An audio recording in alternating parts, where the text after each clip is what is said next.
नमस्कार, स्वागत आहे तुम्हा सर्वांची माझ्या या नवीन रेसिपीमध्ये।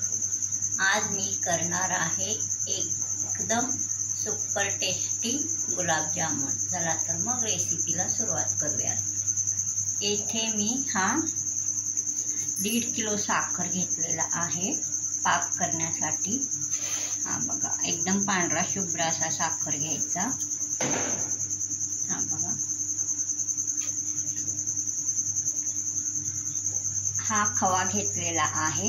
हा खवा 1 किलो आहे। यामध्ये हा असा अर्धी वाटी मैदा घालायचा, मग मळून घ्यायचा। हा वेलायची 5 घेतलेला आहे। येथे मी सोलून ठेवलेला आहे थोडासा जाडसर क्रश करून। हा तूप घेतलेला आहे अर्धा किलो साजूक तूप। हा दूध घेतलेला आहे।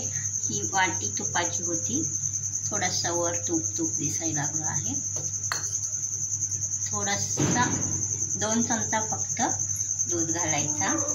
हा बघा, अशा प्रकारे आता गुलाबजामुन तयार करून घ्यायचा। आता प्रथम मी साखरेचा पाक करून घेणार आहे।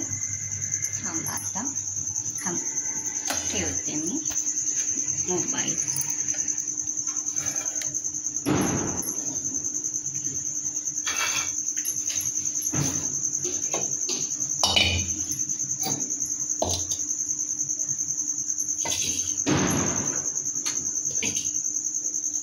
साखर या पातेल्यात ओतून घ्यायचा, म्हणजे पाणी घालण्यास समजते। जितका साखर असतो तेवढाच पाणी घालायचा गुलाबजामुनच्या पाकासाठी।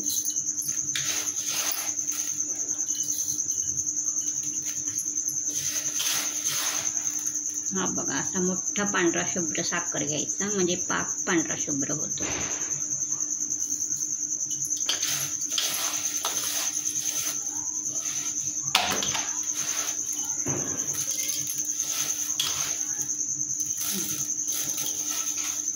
एक पातेले आहे साखर। हा बघा, हा साखर आता या कढईमध्ये ओतायचा।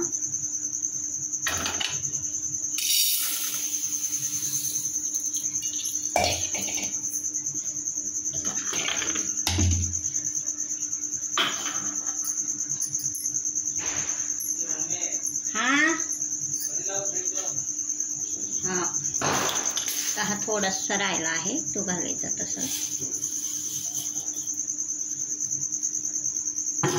वर थोडंसं पाणी घालायचं, म्हणजे अर्धी वाटी पाणी, अर्धी वाटी साखर आहे ना जास्त, त्यामुळे अर्धी वाटी पाणी जास्त घालायचं। आता पाणी घालायचं ह्याच्यात, एक पातेलं 1 वाटी असं।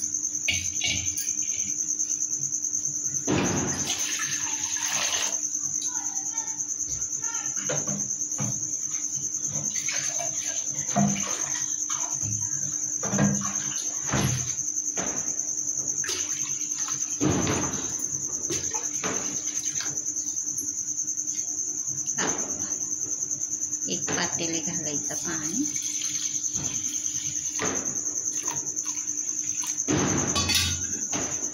थोडंसं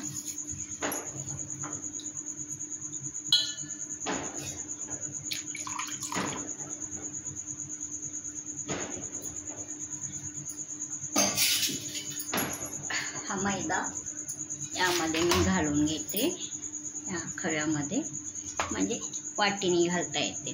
हा बघा, मैदा, पाणी मग घालते थोडं एक्स्ट्रा असलेली साखरेचं।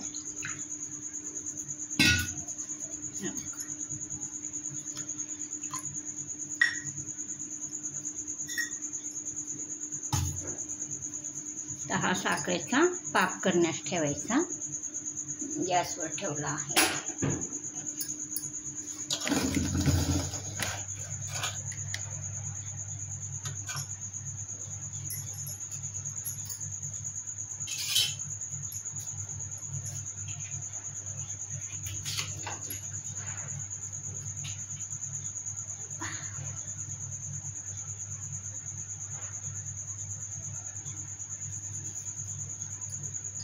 गॅस चालू करायचा.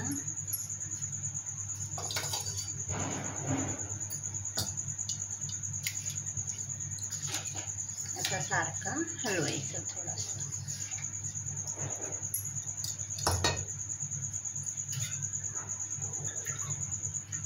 एक मापाला थोडेसे पाणी राहिलेलं आहे, तो भरल्यामुळे ठेवला तसंच. पण वाटीचा पाणी साखरेचा जो आहे तो अर्धा वाटी असला आहे. मी साखरेचा पाक थोडासा जास्तच करते, नाहीतर 1 किलो हव्यास 1 किलो साखरेचा बास होतो, पण पाक ते खाल्ल्यामुळे थोडा जास्त घ्यायचा.